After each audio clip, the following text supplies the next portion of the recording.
در جلسه گذشته درباره کلمه معاد عرایضی عرض شد که معاد به چه معناست از نظر لغت. ما یک کلمه دیگر هم داریم، یک معاد داریم و یک معاد. معاد تفاوت داره با معاد. حالا برای اینکه خب متعلمین در جلسه هم حضور دارن، از جهت اینکه استفاده کنن از فرمایشات بزرگان علی الله مقامهم، عرض میشه که معاد ما یعاد است، آنچه که برگشت میکنه. معاد یعنی محل و زمان برگشت، اون جایی که قرار است برگرده انسان، این رو میگن معاد، آخرت. اما خب چی برگرده به آخرت؟ یک چیزی باید باشد که برگرده به آخرت، اون رو میگن معاد، ما یعاد. حالا در ضمن چند بخش توجه بفرمایید به معنای این معاد، یعنی الذی یعاد من الاجسام یوم المعاد. طبق فرمایشات بزرگان وقتی که این سوال مطرح میشه که معاد چیه، آن چیزی که اعاده میشه و به آخرت میاد. اولین قسمت و اولین مرحله نفس انسانه. همه متشرعین به تعبیر شیخ مرحوم، از اولین و آخرین، همه کسانی که قائلن به ادیان آسمانی، قائلن به این که نفس انسان باز میگردد. میگن ما با دلیل عقلی هم ثابت میکنیم همه ادیان آسمانی معاد روحانی رو قبول دارن، میگن نفس انسان برمیگرده. پس در معاد روحانی نزد اهل ادیان شکی نیست. اما یک حالت دیگری هم هست که جسم انسان باشه. کسانی که قائلن به این که ما احکام شرایع رو هم باید قبول داشته باشیم، میگن وقتی مراجعه میکنیم به نصوص ادیان، دستورات شرعی که رسیده، در اونجا انبیاء الهی یا در اسلام رسول خدا ائمه اطهار فرمودن که جسم انسان هم بر میگرده، هم معاد روحانی است، این رو همه قبول دارن، میگن معاد جسمانی. میگن ما با دلیل عقلی و با تسلیم شدن در برابر خبرهای کتابهای آسمانی قائل به این میشویم که جسم انسان هم بر میگرده. قائلن به معاد جسمانی با دلیل نقلی، یعنی با آیات قرآن، با روایات معصومین. میگن چون در قرآنه، چون در روایات، ما میگیم چشم. ملا صدرا اینطوره، میگه چون در شریعت رسیده معاد جسمانی، میگیم چشم.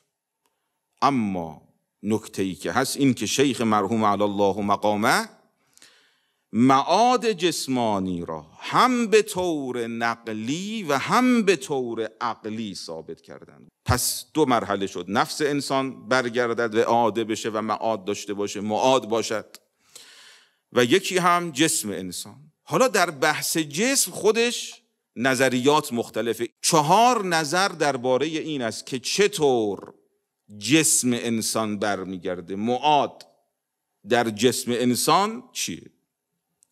نظر اول گفته شده که معاد آنچه که برمیگردد آن چیزی است که به نفس انسان نسبت یافته، اگرچه ماده آن تغییر بیابد.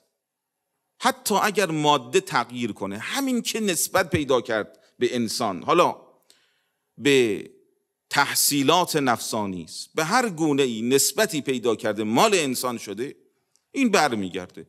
حتی اگر مادهش تغییر کنه. شیخ مرحوم رد میکنن، میگن این نظر باطلی است. تعدد ماده که در دنیا یک جور باشه ماده، در آخرت یک جور دیگر باشد ماده، سبب می شود تکلیف و بعثت انبیا بی فایده شود. اینجا اینقدر گفتند مکلفی و باید یک سری احکام شرعی رو انجام بدهی، ثوابی هست، عقابی هست، و همچنین معصیت گناه داره و امثال این همه، ارسال رسول، انزال کتب، اینها همه بوده. بعد ماده تغییر کنه، اصلا انگار تغییر هویت داده میشه دیگه، چیز دیگری است. شیخ مرحوم این نظر باطلی است. میفرماد چرا که ماده تغییر میکند و در صورت اعاده و معاد ثواب و معصیتی باقی نمانده. کاملا همه چیز عوض شد. نظر دوم در معاد، نه معاد ها، معاد چیه؟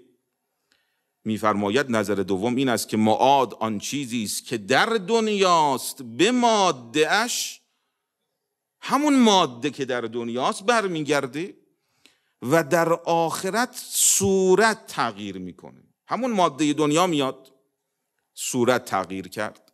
شیخ مرحوم میفرماید نظر حق همینه.